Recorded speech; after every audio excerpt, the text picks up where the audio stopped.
Welcome to Gamecock Pod Live. For the next 3 to 4 years, I'll be committed to the University of Gamecock. This is Rodgers again to the 25, 20, 15, 10. Rodgers scores! All about it. Jackie Bradley Jr. delivers for the Gamecocks. Lost it up, looking for Kelly.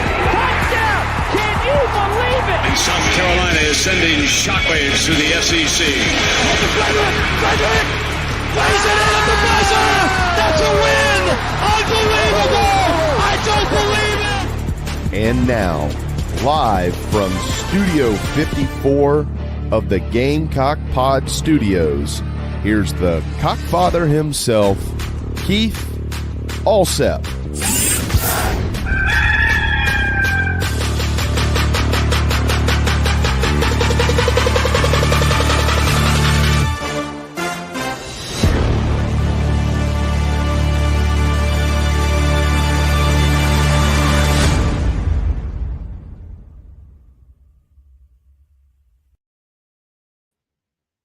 All right, everybody, welcome into Gamecock Pod Live for July the 23rd, episode number 1809. And let's get rolling as today's show is brought to you by Nana's Porch, the award-winning full-service catering company servicing the greater Charlotte area. Nana's Porch is your go-to for all your catering needs, whether it's a banquet, a wedding, a corporate event, a Little League team celebration, a birthday party, a golden wedding anniversary. Maybe it's just the food for the rehearsal dinner. Whatever your catering needs, Nana's Porch has got you covered. So go to the homepage, nanasporch.com. That's NANASPORCH.com. Get in touch with my good friend, Chris Payne. I strongly urge you to support this Gamecock-owned and operated business. There are several ways you can do that. Okay, the first is by booking a catering event because football is right around the corner. NFL preseason will be underway, and we're just a little over a month away from college football's return. Week 0 is 1 month from Saturday. And then the following weekend, a full slate of college football with Lee Corso's final game day show, Texas at Ohio State in the horseshoe where it all started. It's going to be a great weekend on Sunday. South Carolina and the Hokies. Virginia Tech will play in the Chick-fil-A Kickoff Classic at Mercedes-Benz Stadium in Atlanta. Nana's Porch pimento cheese, a must for any watch party or any tailgate. All you have to do is go to the homepage, click on pimento cheese. The toughest part of the decision really is just deciding how many containers of smoky jalapeno am I going to order and how many containers of the great regular flavor I'm going to order, because after that, shoot, pricing is very affordable. Shipping is free of charge and checkout is safe, simple, and secure. Nana's Porch, award-winning pimento cheese. You'll love it. I guarantee it. All right, coming up in just a couple of minutes, we will be joined by our good friend from thebigspur.com and the pride of Hampton County, Alex Jones. A couple weeks ago, the summer of Shane was kind of teetering. Now, the summer of Shane is sizzling as the Gamecocks added 3 commitments in 3 days last week and are poised to add 2 more blue chippers and maybe more before they kick it off against the Hokies on August the 31st. We will dive into all of that with Alex, but first let's get to some of your Nana Sports news notes and headlines. Yesterday, former Gamecock alum Carlos Cortez, he got the call up to the show. Drafted by the Oakland A's. He becomes the 60th Gamecock to make it to the major leagues. He was having a great year with the Las Vegas Aviators, and of course that's where the A's will be moving shortly, will be to Las Vegas. You'll have the Las Vegas Aces and the Las Vegas A's, or the Athletics. In 71 games, Cortez hit .322 with 24 doubles, 17 home runs, 77 RBIs with 55 runs scored. He was actually got his start in Major League Baseball with the New York Metropolitans, a team that the Atlanta Braves continue to own. Cortez, a two-time letter winner, was named to the 2017 SEC All-Freshman and All-Tournament team. And, of course, he was considered a professional hitter when he was at South Carolina. So congratulations to him. All right, well, I don't know if any of y'all know this, but last week was SEC Media Days. I joke.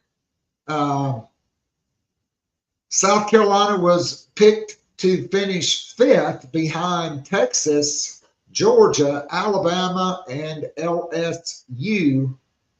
For some reason, Florida was picked 6th, and I just don't see that. Of course, I don't think the media has ever picked a winner correctly.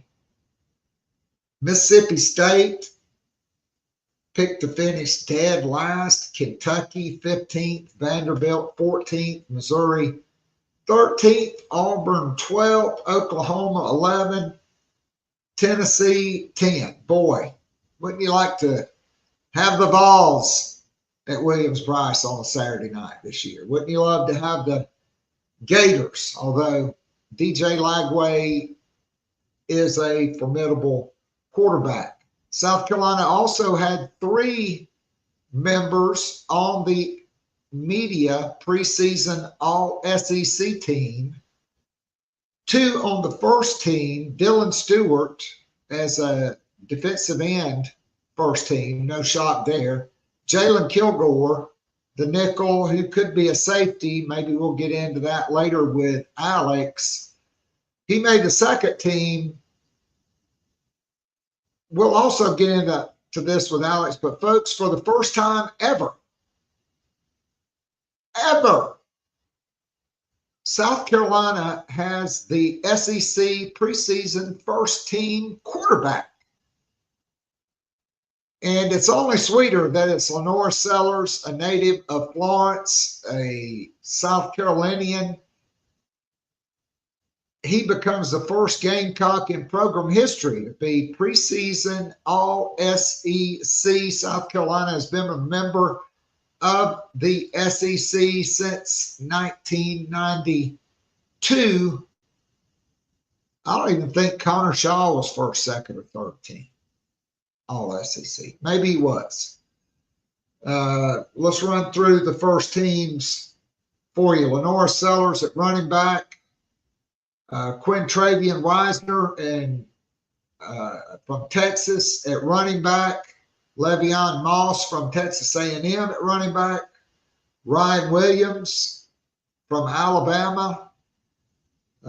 The wide receiver along with Cam Coleman at Auburn. Of course, that was the number 1 portal wide receiver out of Georgia Tech. South Carolina tried to get in on him. Eli Stowers is back at tight end. He's an NFL guy. Caden Proctor from Alabama. Caden Green from Missouri. DJ Campbell from Texas. Austin Barber and Jake Slaughter. I thought Jake Slaughter was a professional wrestler. both of them, those guys are on the offensive line. Lenore Sellers chosen first team All SEC over Garrett Nussmeier. And Arch Manning. Those were the second and third team quarterbacks. On defense, Keldrick Falk from Auburn, Dylan Stewart from South Carolina, Colin Simmons from Texas, and Christian Miller from Georgia are your first team defensive linemen. Anthony Hill from Texas, Whit Weeks from LSU, and CJ Allen from Georgia are the DBs, or the linebackers. And at DB, CJ Allen and KJ Bolden from Georgia, Michael Taft from Texas, and Dalen Everett from Georgia, along with Dermon McCoy from Tennessee. Georgia getting 3 first-team DBs over Jalen Kilgore. I'm just going to go ahead and call bullshit. Is that okay? Is it all right to do that? I think I'll do it anyway. So jump in the Nana's Porch chat box. Leave your comments, questions. We'll get to them. Alex will be joining in just a couple minutes. South Carolina has issued their new roster for the fall. As you can see, I'm totally unprepared for that. Here we go. Some players with new numbers. Michael Smith, who was number 20 last year, he will wear number 4. Newcomers, Donovan Murph, listed at 6'2", 195. He will wear number 6. Judge Collier switching from the familiar number 20 to number 8. Defensive end George Wilson, the Florida State and Campbell transfer, he will wear number 10. Mike Tyler from Hammond, the tight end who flipped from LSU to South Carolina, he will wear number 20 this year, and he's 6'4", 250 pounds. Coming out of high school, Mike Tyler was 6'4", 225. Now he's 250 pounds. Okay, number 23, Isaiah Augustov, is a newcomer at running back. South Carolina picked him up from Colorado. We're still waiting on the Rasul Faison decision. We'll ask Alex about that. Damon Clowney, he will wear number 30. Also, an edge rusher. Number 41 is freshman defensive end Kobe Saki-Pra, 6'3", 225. The Gamecocks also added Cedric Cisse, the younger brother of Brandon Cisse, at cornerback as a walk-on. He was going to NC State. I love that pickup. Nolan Hay is at center. He will wear number 62. And then a couple of defensive linemen, although there is a couple more guys I want to mention.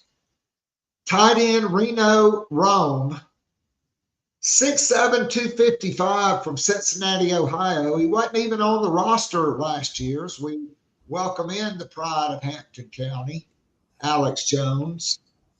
And just like Parker White, he just was a student his first year, and now he's come out for football. He's on the team. Jackson Rep, the speedy wide receiver from Christchurch, he will wear number 82 on the roster, listed at 5'9", 175. If he regains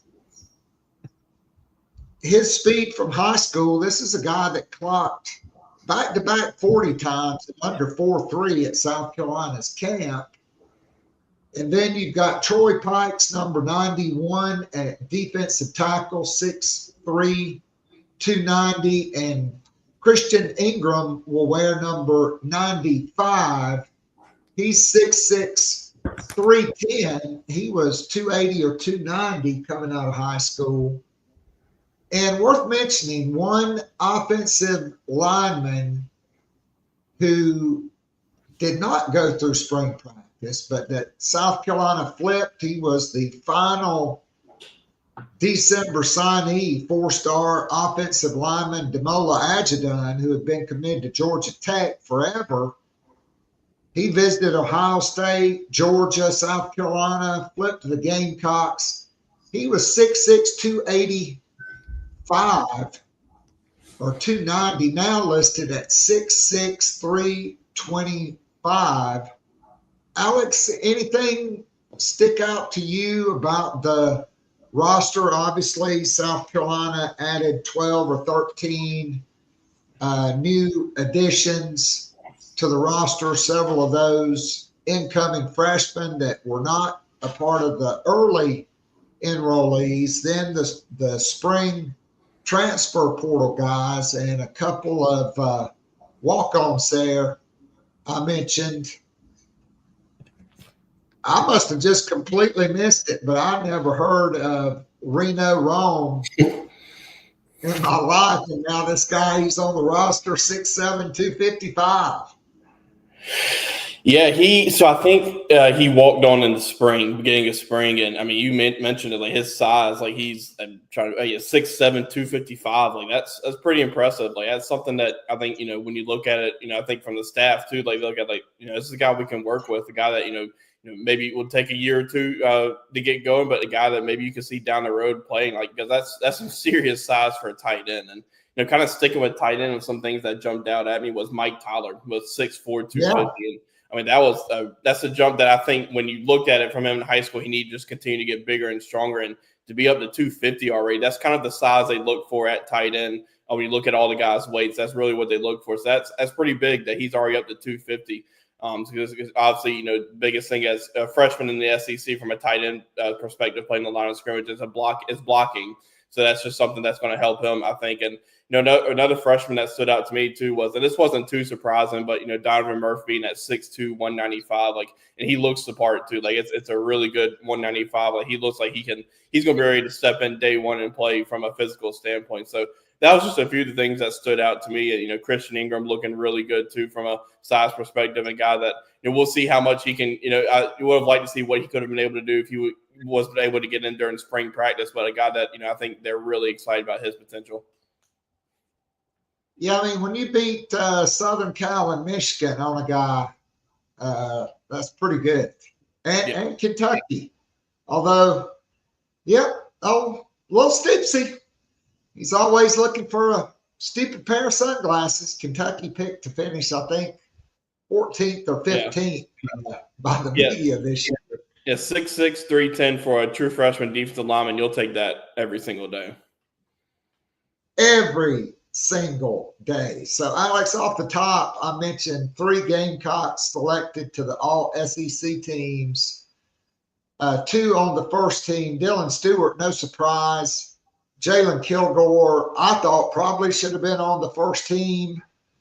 I mean, they gave Georgia 3 of the 5 defensive backs on the first team, especially with the sophomore year he had with I think leading the SEC or tied for the lead in the SEC in interceptions, just the huge plays he made.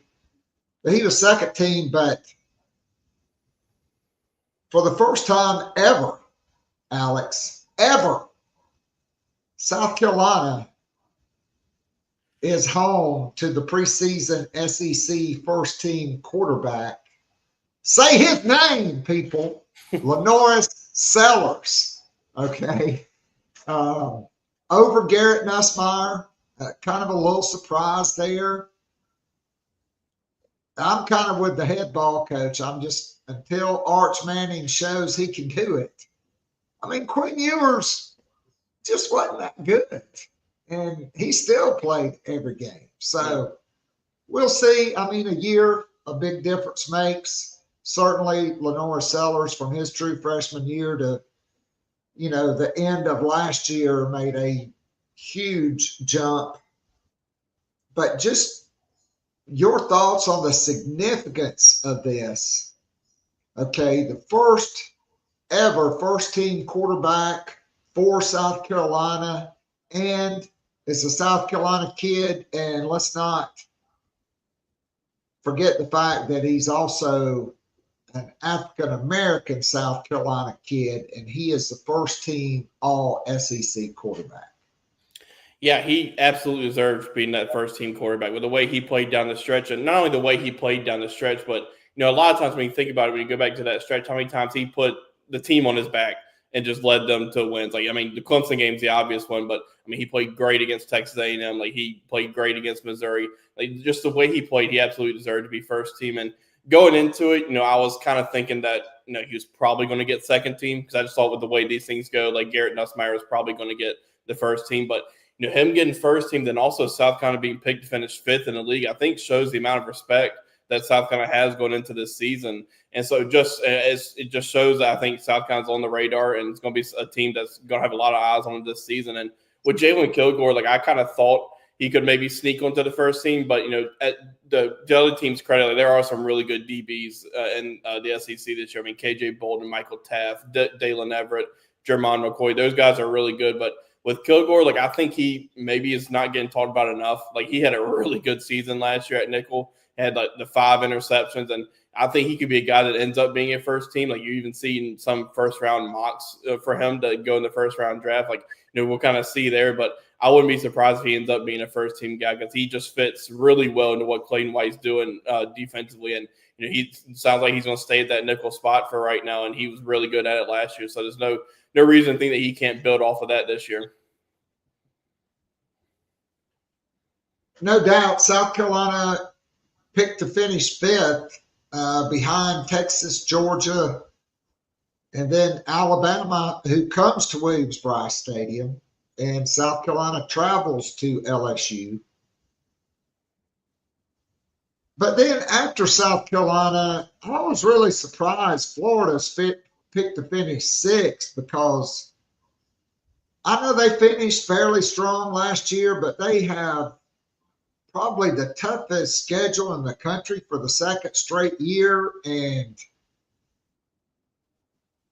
to me, that's really the outlier. I mean, I still think Tennessee gets a lot of respect. I was surprised Tennessee was picked to finish 10th, and that Missouri picked to finish 12th. But that would certainly bode well for the Gamecocks, because if South Carolina can go to Como and beat them and start the season 5-0, that I think next is at LSU. That is going to be like the 3:30 or the prime time game on ABC. Yeah. Top of the morning to you, Craig.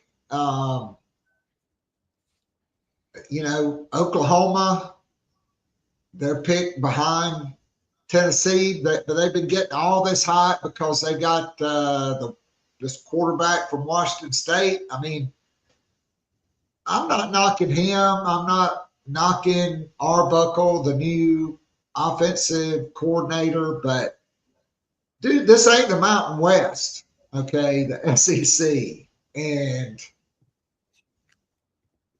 I'm really interested to see, by the way, Oklahoma also coming to Williams-Brice. And I was at South Carolina's first ever game against Oklahoma last year, and that sucker was over 5 minutes in the first quarter. I doubt it'll be like that this year, but South Carolina is getting a lot of respect. Ole Miss 7th, Texas A&M 8th. Those are teams on South Carolina's schedule, but you also have 4 of the bottom, or really, I'm sorry, 3 of the bottom 5 teams on your schedule. You go to Missouri, and then you get Vanderbilt and Kentucky at home. I think that bodes well, despite the fact that Diego Pavia has got South Carolina circled on his schedule. Dude, you play at Vanderbilt. Okay. I still remember Jay Cutler talking trash to the student section. Me and my good friend Marty Lambert, who walked in to use the restroom. They parked right there by the George Rogers Boulevard when you could park there. Jay Cutler was talking trash, and I'm like, dude, you play at Vanderbilt, okay? You're still Vanderbilt. You're going to get your ass kicked today. You need to understand that. So, Diego, I got the same message for you. So, we'll see. Alex, fall camp right around the corner. July 31st, Shane Beamer coaches, offensive, defensive players will meet with the media. Are they having the birdies with Beamer? Are the media boys getting to play around the golf with Shane and the coaches this year? Yeah, we're going out there on Monday. Nice. So what's your handicap? Oh, gosh. Not good. I'm out there, and best thing I can do is I can drive the ball, but then once I'm having to use irons, like it's going downhill pretty quickly. So my handicap is probably probably one of the worst out there, if I'm being honest, but it's pretty good time still being out there with everybody. All right. So of all the media guys and gals that are out there, is my guy Jordan Kay, is he the best golfer on the media? So I was actually I was in his group last year, and he was pretty good. In my group last year was me, Clayton White, Mike Flurry, and Jordan Kay, and I was behind all 4 of those guys. Like they were doing all the heavy lifting. Like I was just there seeing what I can do, see if I can hit one drive every now and then. But yeah, he was pretty good, and he those 3 carried the team that day. So is it like a captain's choice where it's best ball? Yeah. Whoever hits best ball out of your foursome? Yep. Nice. All right. So before we get into recruiting and then maybe a little fall camp stuff, when is Rasul Faison going to be set free? I mean, what in the hell is going on here? It feels like at this point it's just going to be like I want to say any day now, but you don't know. I think I say any day now just because I don't think we know. We're on, everybody's on the NCAA's timing, and it's just going to be when they feel they are ready to make the decision. And you have to imagine, I kind of figured this was going to be done a few weeks ago, but South Carolina, both sides of this want to know, just which way is this going to go pretty soon because camp's a week away from starting.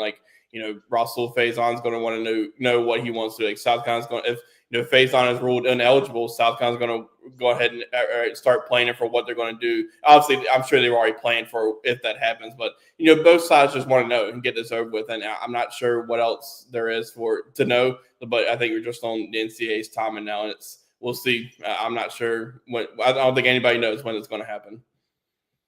So let's break this down for everybody. All right. So he's eligible until he's ruled ineligible.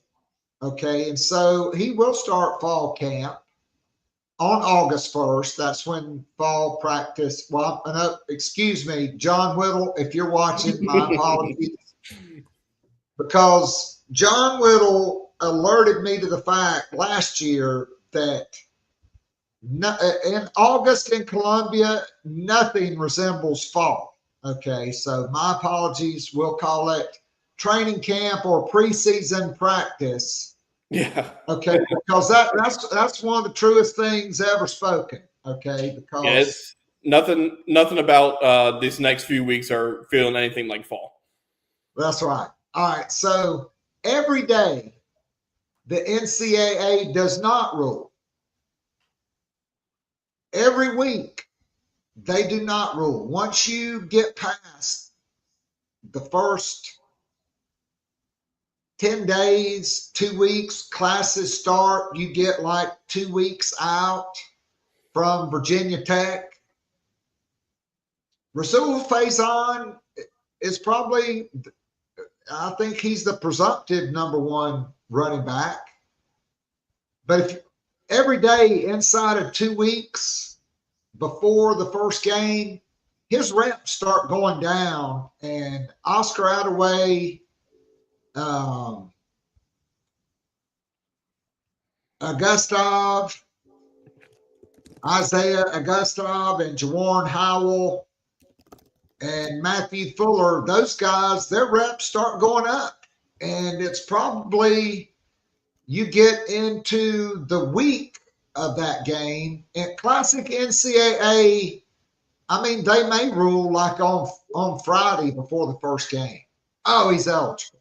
But guess what? He ain't starting the first game because you are too far in the game plan, and then it's going to be Oscar Attaway, Jawan Howell, or Isaiah Augustov, who I'm really intrigued by.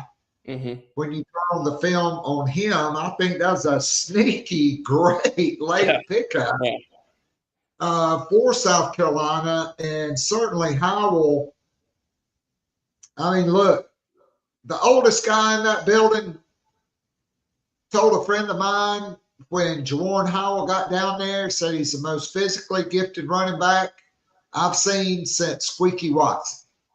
And that's saying a lot, okay? And, of course, you know, you have the experience with Oscar Attaway, who started the bowl game and who really performed well, especially the second half of the season. He's dropped 6 or 7 pounds, you know, in anticipation of this big season for him.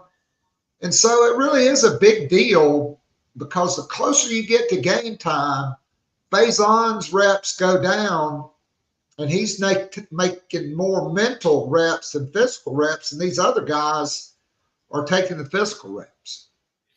Yeah, that will be the thing. Like, that's, you know, I think that's why you have to hope from a South Carolina's perspective that a ruling comes within these next 2 weeks, probably 3 weeks, because once you get into that game planning week, which they'll probably start, you know, probably a week and a half or so in advance of that Virginia Tech game, you're going to want to know, like, who you're playing to be your number one back. And, you know, if Rasul Faison at that point is still not have a ruling one way or the other, like, you know, I think it'd be tough to, you know, give him the number one carries when you don't know for sure that he would be your number one running back, because you want to plan for a Jawan Howell or Oscar Attaway or Augustov or Matthew Fuller to get those reps. So I think you have to imagine that there would be some ruling in within these next few weeks. I know we've been saying that for the past 2 months or so now at this point, but I think you'd have to imagine that's happened, but I'm not going to put it past the NCAA for that not to happen.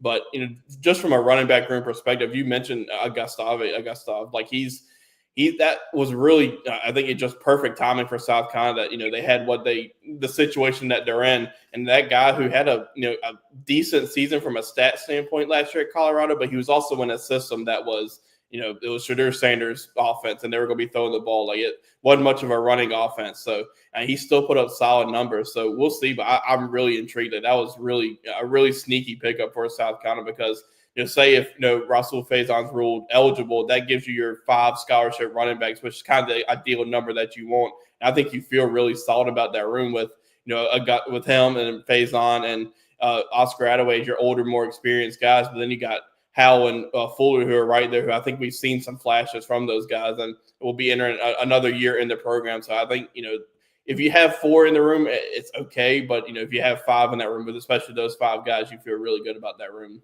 and its potential. I mean, I agree. Augustov, a 4-star guy out of high school, 6'2", 210, big, strong, athletic, kind of a one-cut guy. But when he gets north and south, he broke some big runs. He was Colorado's leading rusher last year. And he's got multiple years of eligibility. He played 10 games as a true freshman at Arkansas, transferred to Colorado where he was a starter. And so he's got some experience, Power 4 experience and SEC experience. And so I think that really bodes well when you throw in, you know, Oscar Attaway, Jawarn Howell now, who'll be in his second full season with South Carolina. I just think he's got a huge upside, and I love Matthew Fuller and, of course, Rasul Faison. So, Alex, a couple weeks ago, I think last time we had you on the show, the summer of shame, I mean, it was getting ready to be fall. The summer of shame was fizzling out. Nobody was at the beach. Nobody was out there playing volleyball. No babes in bikinis, oiled up. You know, it was just teetering. But now, after last week, Shane Beamer says, baby, I'm back. I'm back like cooked crack. Okay, that's an old Corey Boyd reference. 3 commitments in 3 days last year. Really kind of a stunner for me, leading it off with 4-star offensive tackle Koski Barnes out of Tennessee. It looked like for a long time this one was going to be the Vols. Ole Miss, Mississippi State was in there, but the relationships, I mean, we think back to that official visit weekend, there were thoughts that he may not take any other visits. He may shut it down. And so during the regular podcast, I flip in a little audio clip of Jeffrey Osborne's Back in Love Again song. Can't do that on YouTube, but he fell back in love with the Gamecocks, where he had his best official visit. First official visit, 6'6", 280, long arms, and another big-time high school offensive tackle commitment for Lonnie Teasley. I mean, I know going into it, you guys kind of had an idea, but it was 50-50. Just your thoughts on the pickup. And I don't know why I said what I said, but certainly the Clarksville, Tennessee offensive lineman, everybody's trying to figure that out.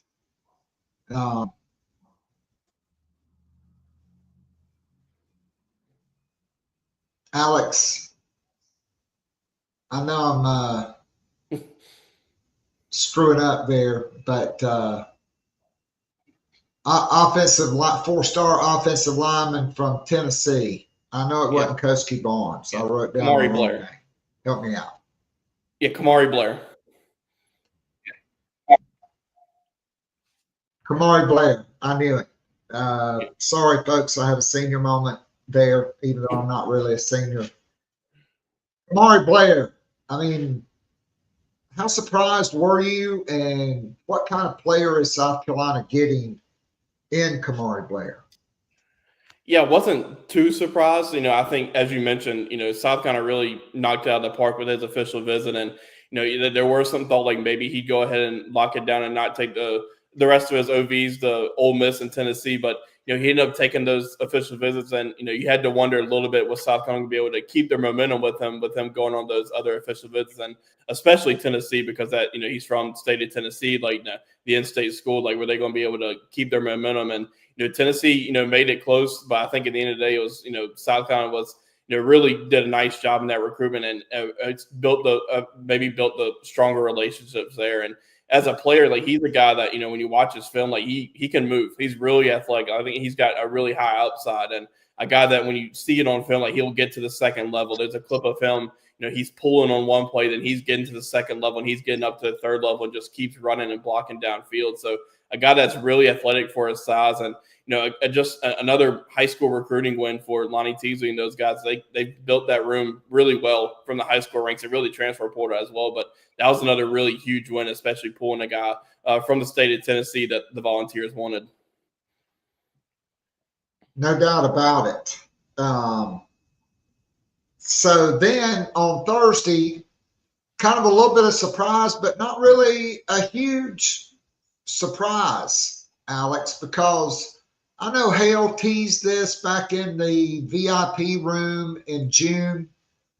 South Carolina had Tristan Lewis, the Greenwood quarterback, in for camp. He absolutely blew him away. 6'4", 200, 4.6 in the 40, 4.5 shuttle, had an 11-foot standing broad jump, which equates somewhere to 37 to 40 plus inch vertical leap, which really is the true measure of how explosive of an athlete you are.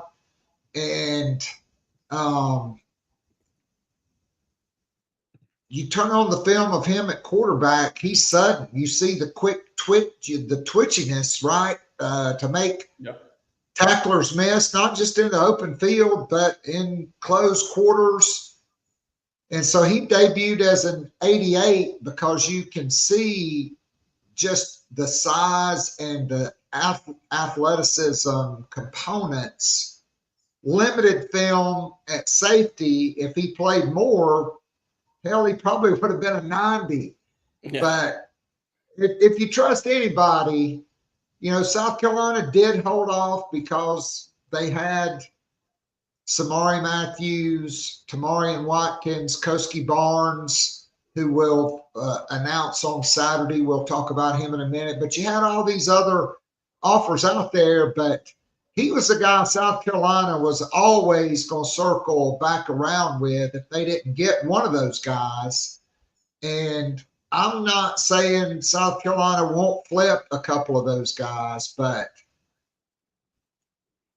last night we had our Garnet Black Town Hall, and my good friend Michael, who's a native of Greenwood, said this just restored his faith in intercollegiate athletics, because as soon as South Carolina offered, he committed. He didn't wait to weigh 8 or 9 NIL deals or wait on Clemson or Georgia Tech or Florida State or North Carolina to offer. He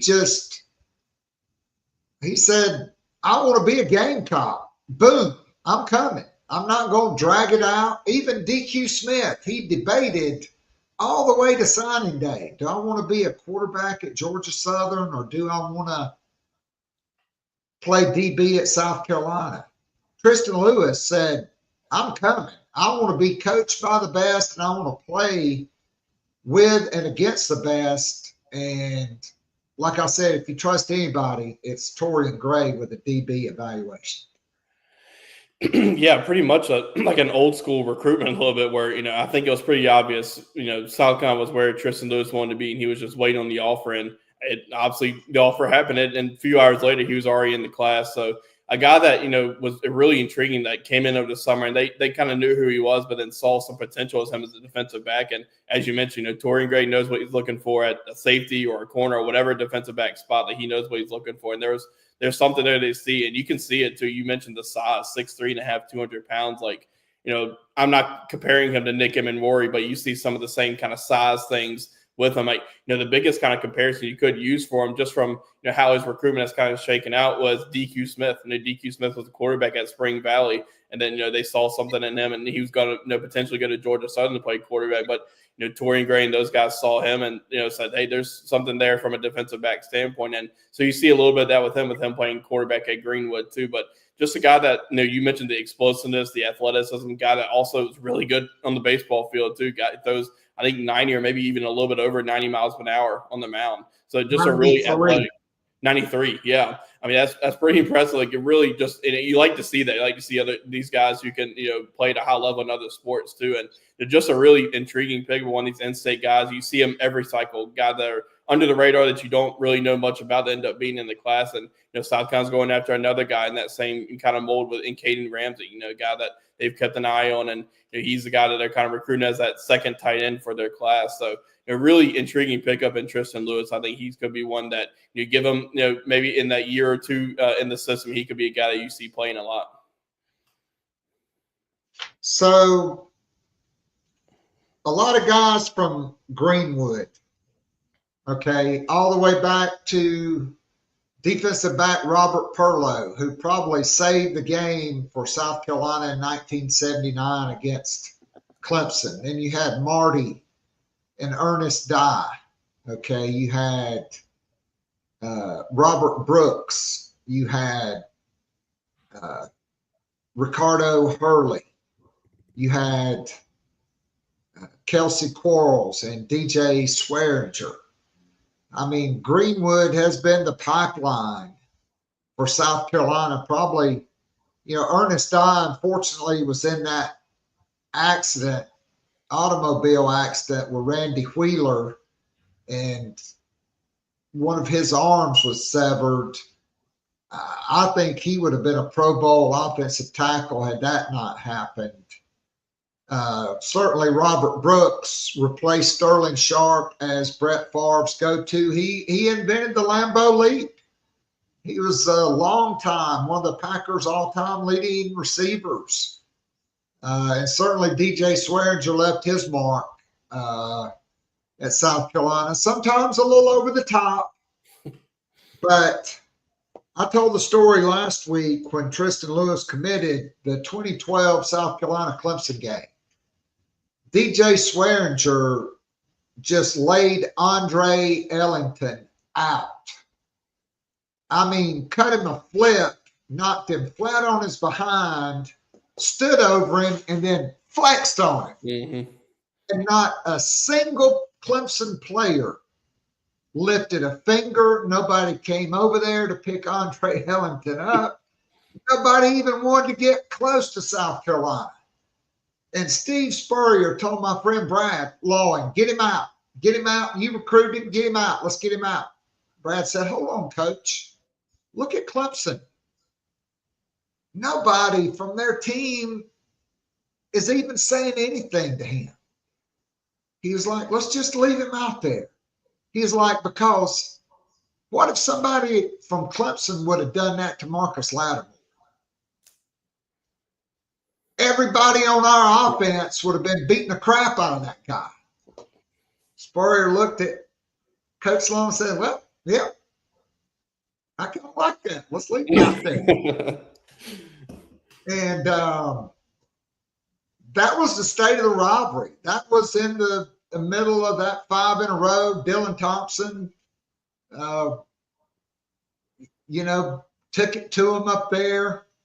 I still remember on 3rd and 19, he had a 20-yard run on the quarterback draw for a first down. Carolina punched it in. That's when you had Ace Sanders, Nicky Jones, and Bruce Ellington, the Munchkins at wide receiver, and the noted bull threat quarterback. Yeah, that's right. And and so now Tristan Lewis, he gets to be the latest in a long line of Greenwood guys. And Craig mentions he has started working with, Lenora Sellers' personal coach. So I think that was a big pickup. And then, of course, on Friday, the hat trick, the trifecta, long-awaited commitment or recommitment of Landon Duckworth, the number one dual threat quarterback in the country, the highest ranked player in the class by 24/7 Sports, a top 50 guy, was one of the top 3 or 4 quarterbacks at the Elite 11, 6'3", 195, led his team to the state championship as a junior, throwing for over 3,100 yards, completed 66.7% of his passes, 34 touchdowns, 9 touchdowns, rushed for 631 yards and 12 more touchdowns. And this was the guy I wanted all along, because you got Lenora Sellers, you got Prentice Air Nolan, you got a mobile passing quarterback in Cutter Woods. You didn't need to bring in a statue like Brady Smigel, God bless him, going to Michigan. And there's no need to really break the bank on Jared Curtis either when you're already stocked. And then you go get the number one dual threat quarterback in the country and a top 50 player in Landon Duckworth. Just talk about him and the significance of just continuing to stock that quarterback room and getting a true dual threat quarterback. Yeah, I mean, Landon Duckworth's a guy that, fits kind of what they're doing now with Lenora Sellers from a, style standpoint, and guy that can do it, as you mentioned, both with his legs and with his arm. And, I thought something that was kind of really interesting in his, this past few weeks with him was, he went out to the Elite 11 in Los Angeles, and, that camp, obviously, as everybody knows, is really kind of more of a, throwing camp. Like, there's not a whole much, there's not much of, like, from a running perspective, but he went out there and had a really good camp with his arm. And that's something, you're out there with the best of the best and some of the best, pocket passers and guys like that. And he had a really good showing, was named to the Elite 11 class. And I think another thing that, it maybe doesn't get talked about enough with Landon Duckworth is he's a winner. And that's something that you hear Shane Beamer talk about a lot. You hear him talk about it with Cutter Woods. You hear him talk about it with Lenora Sellers. Like, that's something that they look for. And he's a guy who's winning state championships in football. He's winning state championships in track.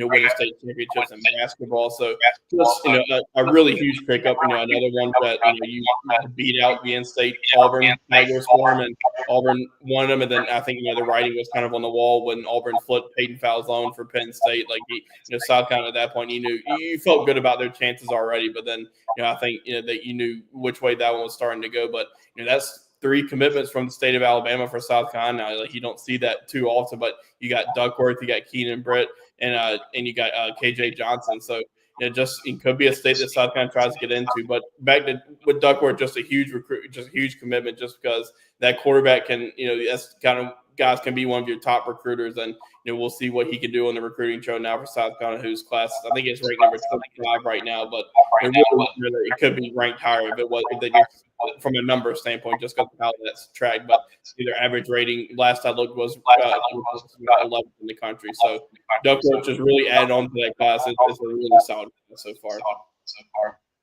No doubt. So now we can mention Koski Barnes, the 6'3", 195-pound corner from Greensboro, Grimsley. He will announce on Saturday evening South Carolina, Kentucky, Miami, Mississippi State, Rutgers.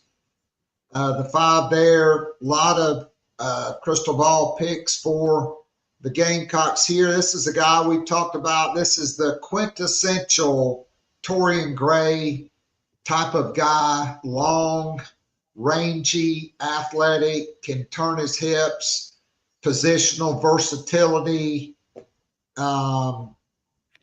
Is Koski Barnes the next member of this class? I feel pretty good about their chances with him. Yeah, I think he came in on that official visit that June 6th weekend and it was a really good visit. And from that point on, I was starting to feel really good about their chances. And he still had some other visits to Mississippi State, Miami, and Kentucky. But I think, Torian Gray's track record of putting DBs in the NFL, both at his previous stops and at South Carolina, really stands out to him. And I think he's one that, you look at his film, and obviously the size is what stands out. Like, that's something that Torian Gray looks for in corners. But you watch his film, too, at Grimsley High School this past season, and you see him playing the ball. You see him, being right in line in coverage. Like, he's got really solid film. You also see him playing some wide receiver, too, which I think is something that can help, DBs kind of high point the ball, track the ball, things like that. And really, I think it could be, South Carolina's able to land him. Like, it'd be a really intriguing pickup just because I think you see a lot of what they're looking for in cornerbacks. I think he's the guy that could play his way into being a 4-star guy with a big senior year. All right, so prior to Landon Duckworth's commitment earlier in the day last Friday, 4-star running back and Florida State commitment Amari Thomas officially decommitted from Florida State. I think a lot of people behind the scenes have been feeling like this was eventually going to happen. He set a new commitment date for August the 9th, and immediately Steve Wiltfong, Chad Simmons from the other network, they issued their RPM predictions for South Carolina. The FSU and Kentucky writers for 24/7 Sports, Zach Blostein and Josh Edwards and J.C. Sherbert have entered crystal ball picks for Amari Thomas to South Carolina. And after Landon Duckworth committed, Shane Beamer said, no, hey, you thought we were done. We're not done yet. Another welcome home. And so Amari Thomas, I think the Gamecocks are poised to get good news from him on August the 9th. And I know what he's listed. My good friend Phil Kornblut, who talks to him, has asked him. He says he's 6 foot 195. I don't know, maybe he's 5'10", 185 or whatever. But he's a 4-star guy, and it would be significant because that'd be the first pickup for Marquell Blackwell as the running backs coach out of the high school ranks since he joined the Gamecocks. Yeah, this one had really been coming down to for a while between Florida State and South Carolina, and one of the Florida State camps after his official visit to South Carolina showed up with the Gamecock gloves on to a Florida State 7-on-7 camp, and that's when you really started to realize that South Carolina's really got a shot in this. And I think it was just you had to kind of same thing with some of these other guys we've talked about. Had to keep the momentum with him that you had because he did go back to Florida State for an official visit, and he's at Bluntstown High School, just outside of Tallahassee, so it's really close. And you wonder, was Florida State going to be able to kind of maybe lock it down with him on that official visit? But I think South Carolina's had done a really good job in that recruitment, and we'll see. Like obviously, the decommitment now, but South Carolina's in a really good spot there for him, and obviously, as you mentioned, could be deciding on that on August 9th date. All right, so that could be 2 more members of the class. Cross tight end Caden Ramsey, you mentioned him. He's the quintessential South Carolina super sleeper, under the radar jumbo athlete, 6'5", 215, plays wide receiver, has Power 4 offers from Georgia Tech, Syracuse, and Virginia Tech. He could be doing something. And now Darius Gray telling Chad Simmons, I might just go ahead and end this thing in August. This is the number 1 interior offensive lineman in the country. He is a 5-star guy. Probably going to come down to South Carolina, LSU, and Tennessee. But I think South Carolina has a lot of confidence. He's been there. This could be another back in love again. He's been to South Carolina more times than any other place, maybe as many times as all the other places combined. And that would really bolster South Carolina's class in the rankings. I mean, according to Rivals on 3 right now, South Carolina is sitting with 13 commitments. They have 9 4-star commitments, 4 3-star commitments. I can never remember a time when South Carolina had over 2 times as many 4-star commitments as 3-star commitments. But this class is going to do nothing but get better, it looks like. Yeah, with Darius Gray, it does feel like it's going to be South Carolina or LSU, and I think both sides have some confidence. But I think him coming back on that official visit was huge for South Carolina, just because LSU did have a lot of the momentum, a lot of the talk was around LSU for him. I think with how long South Carolina been recruiting him, they were able to get him back on campus, and I think it's probably he has the strongest relationships with the South Carolina staff just because they've been recruiting him for that long time. And so we'll see. LSU is the one that I was just doing kind of their schedule preview yesterday, and they had 4 offensive linemen I think drafted in the last class. So they do have a lot to sell there. South Carolina's just been in this one for the longest time, and I think built pretty strong relationships. So really kind of interested to see, because I know he did talk about did he want to wait till after the season to commit, but maybe he ends up not waiting till after the season. We'll see, but it's going to be interesting to track. No doubt. So Great stuff there. So it looks like KJ Johnson is becoming the lead recruiter for South Carolina. South Carolina has 2 more Yellowhammer State prospects. But there's a certain defensive tackle from Bessemer City, Alabama, that's a 4-star guy that KJ Johnson's really leading the charge for. I think South Carolina would like that. I mean, you can never have enough defensive tackles in the SEC. Talk to us about this guy. Yeah, Emmanuel Ruffin, I assume that's who you're talking about.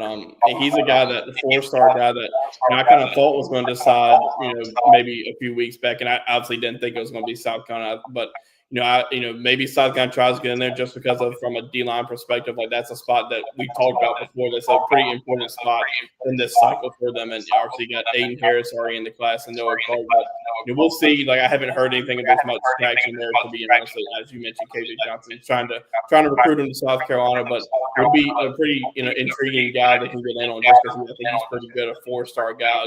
All the schools really coming after him, but we'll see. But I haven't heard much traction going on there, but doesn't mean that there's nothing not going on.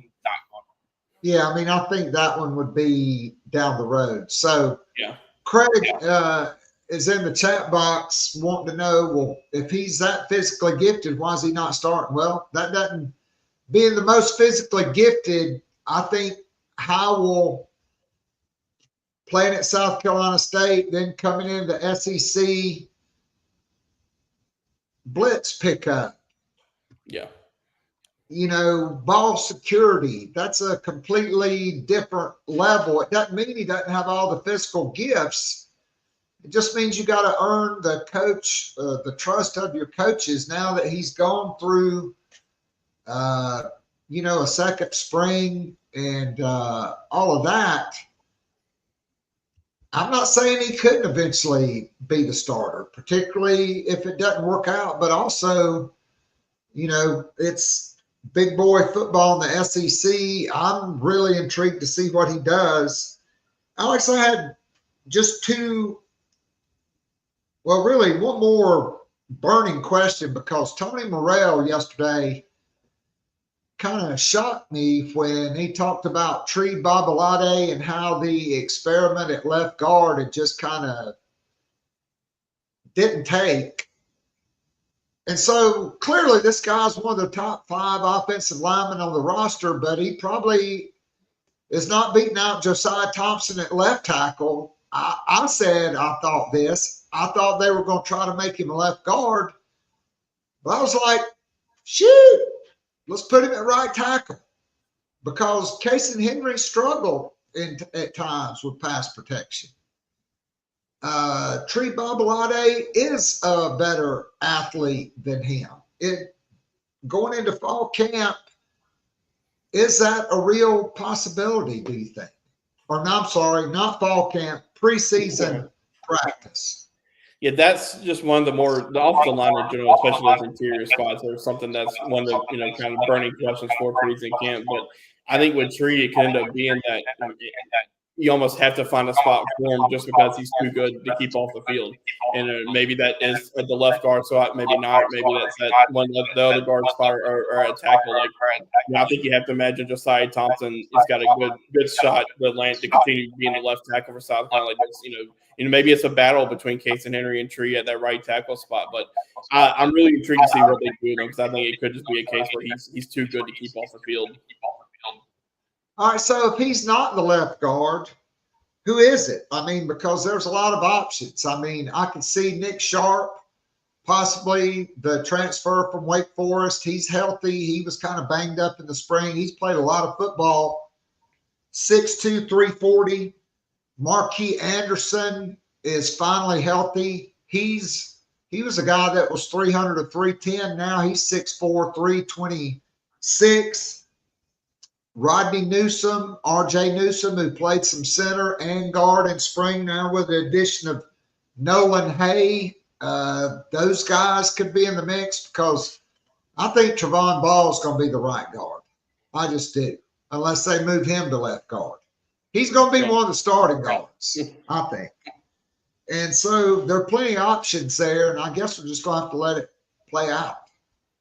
Yeah, they do have a lot of options just because what we were talking about earlier with how well they've recruited both at high school and transfer ranks. And, I think Nick Sharp could be a guy to watch who won the guard spots. He missed some time in spring practice with the injury, so maybe if he had missed that time, maybe he's more certain for a potential guard spot. But I think the two spots you feel the most certain about are Boaz Stanley and just Ray Thompson at left tackle. And, Trevon Ball could be another one that I was talking about with Relay. Maybe he's just too good to keep off the field. But I think the amount of competition they're going to have on that offensive camp is going to be something that helps them, just because they have so much competitive depth guys that you said if one guy could be in the starting lineup, you feel good about it. I think there's just so many different options they can go with, and I think that depth and that competition is going to help along that offensive line. I mean, I just remember Brad Lawing when he had that stacked D-line room, and he was over the entire D-line. It wasn't like it is now where one guy has tackles and one guy has ends. He had the whole thing. And he told me the great thing about that was it was so competitive during the week. You could not take a single rep off, because if you did, that means you may not play on Saturday, because everybody else, it was so competitive because there were only so many guys that were going to play. It just created to where those guys had to go full tilt every rep, mentally, physically, psychologically, emotionally. They had to be ready to go full speed at every rep. But I also think this. I think, last year they mixed and matched, and it took until mid-season for that group to really gel. The one thing I like about Sean Elliott being the run game coordinator is he liked to find 5 guys early and roll with them. And look, I know you got Lonnie Teasley, you got Greg Adkins, Sam Survey, you got all them guys, but to me, Sean Elliott's still the best offensive line coach at South Carolina, and they need to decide early and get it right and let those guys gel, because you're not warming up with Old Dominion this year. You're in a neutral site game against another Power 4 team, and you got Murderer's Row in October. You gotta go 4-1 or 5-0 to get to October when you do start facing those elite SEC teams. Yeah, I wouldn't be surprised if they identify the starting 5 pretty early on in camp and let them roll and let them gel, because that chemistry is important. And I think that's something that you saw the offensive line last year, kind of middle of the season, you start to see that they're really form and continue to improve. And I think that just having that chemistry and gelling early on in preseason camp would be helpful for them. No doubt. Alex, great stuff. I can't thank you enough. It's right around the corner. A week from tomorrow, Shane Beamer will be having his State of the Union press conference. Good luck at Beamer's with birdies. Try not to hit anybody on your team with a slice. No guarantees. And, no guarantees. Well, great stuff as always. We always appreciate you coming on, and we'll look forward to catching up with you down the road. Always enjoy it. See you next time. Yep. All right, that's Alex Jones. So I was just thinking about it. Tristan Lewis, no Power 5 offers. Craig did add, Sam Montgomery, who's probably the craziest recruit to come out of Greenwood. He went to LSU. I'm thinking back to these DBs, right? You got Nicky Manwari really started it off. He came in from Irmo, no Power 4 offers. Look how he turned out. DQ Smith, another one. Then Judge Collier, no power 4 offers. He's going to be in his second year as a starter and played a bunch as a true freshman. And now Tristan Lewis, 6'4", 200. I mean, good Lord. This secondary is stacked. I mean, and then you add Brandon Cesare, Bakari Swain, and Judge Collier. I'm still not sold that. I mean, maybe whoever doesn't win out is the third corner and they keep Kilgore at nickel. I mean, because Peyton Williams, he's like 210 pounds now. They love David Busey, Kelvin Hunter, Jalewis Solomon. I mean, there are just so many options. Kendall Daniels Jr., 6'4", 205, a big-time 4-star recruit out of Norfolk, Virginia, former teammate of J.R. Johnson. And so Torian Gray, and that dude, he recruits his position. You can't argue about that. All right, so that'll be a wrap. I guess it's still hashtag Free Sewell. We'll wait to see. Appreciate Craig chiming in. Appreciate everybody tuning in live on YouTube. Hit the subscribe button so you'll get notified of our guest coming up every Wednesday morning. We do have this podcast every day, Monday through Friday. You can also listen. We're part of the Believe Podcast Network. We're the South Carolina podcast for Believe. You can listen on their platform. You can listen on Spotify, Apple Podcasts. Give us a like, a follow, a 5-star rating if you enjoy it. And I'll be back next week, same bat time, same bat channel, 9 o'clock Eastern on Wednesday. Until then, God bless. Go Gamecocks. And Koski Barnes, he's next up Saturday. Gamecocks could be adding another big-time athlete and I think a big-time player to the secondary. And who knows, maybe the welcome home will announce before then as well, or before next week. So we'll have more to talk about. Join us next week. Until then, I'm out of here. Y'all have a great Wednesday. See you next week. Spurs up, hang loose, go Cock.